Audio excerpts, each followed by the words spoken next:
Hello everyone, good morning. Welcome you all student in our Ascent online class.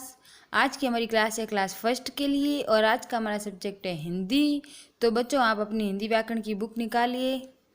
मेरे प्यारे बच्चों, पिछली class में हमने पाठ 2 भाषा के बारे में पढ़ा था, जिसमें हमने यह सीखा था कि भाषा किसे कहते हैं।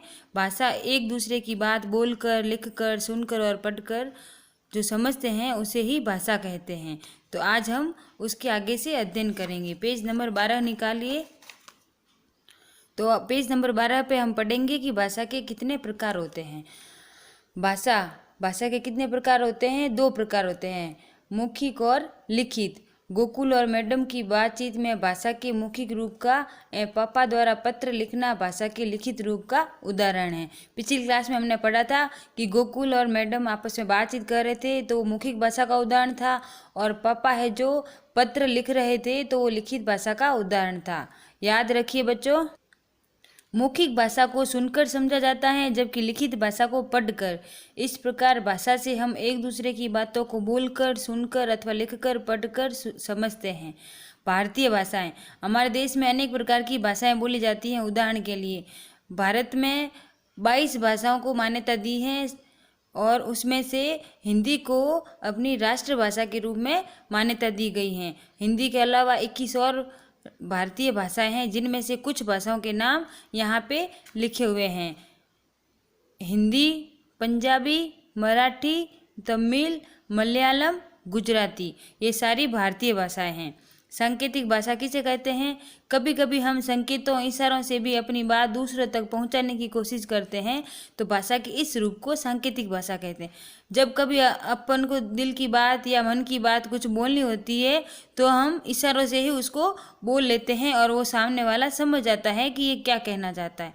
तो इस प्रकार भाषा के इस रूप को सांकेतिक भाषा कहते हैं। अब महत्वपूर्ण बिंदु। बच्चों, आपने सीखा कि भाषा अपने विचारों को व्यक्त करने का माध्यम है। भाषा 2 प्रकार की होती है, मौखिक और लिखित। तो बच्चों, आज का अपना ये दूसरा पाठ भाषा है जो यहीं पर समाप्त होता है और आज का आपका होमवर्क देखिए बच्चों, पेज नंबर 13 निकालिए, जिसमें आपके प्रश्न नंबर 2 है। निम्नलिखित प्रश्नों के उत्तर लिखिए। जिसमें क है भाषा कितने प्रकार की होती है, तो उसका उत्तर होगा भाषा 2 प्रकार की होती हैं। फिर ख, सांकेतिक भाषा किसे कहते हैं, उसका उत्तर होगा कभी कभी हम संकेतों, इशारों से भी अपनी बात दूसरों तक पहुंचाने की कोशिश करते हैं, तो भाषा के इस रूप को सांकेतिक भाषा कहते हैं। फिर क्वेश्चन नंबर 3 ग, मौखिक भाषा किसे कहते हैं? जब हम बोलकर अपने विचार प्रकट करते हैं तो उसे मौखिक भाषा कहते हैं। फिर ग, भाषा किसे कहते हैं? जिस साधन के माध्यम से हम अपने भावों या विचारों को एक दूसरे तक पहुंचाते हैं उसे भाषा कहते हैं। फिर ड, भारत में बोली जाने वाली किन्हीं 4 भाषाओं के नाम लिखिए। कौन कौन सी भारत में बोली जाती है? हिंदी, पंजाबी, मराठी और गुजराती।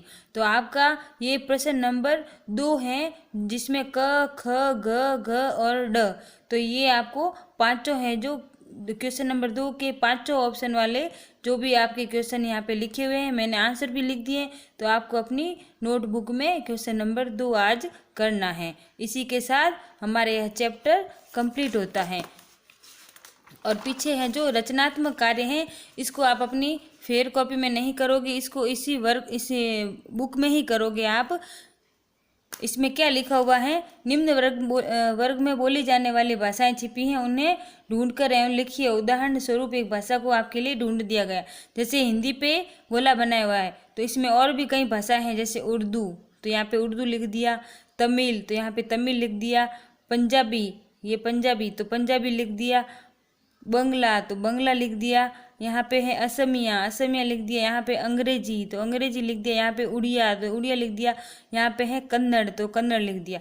तो यहाँ पे भाषाएं छिपी हुई थी इस वर्ग पहेली में, तो यहाँ से छांट करके, ढूंढ करके यहाँ पे लिखना है। तो ये वाला काम आपको अपनी इस हिंदी व्याकरण की बुक में ही करना है, इसको कॉपी में नहीं लिखना। ठीक है बच्चों, थैंक यू।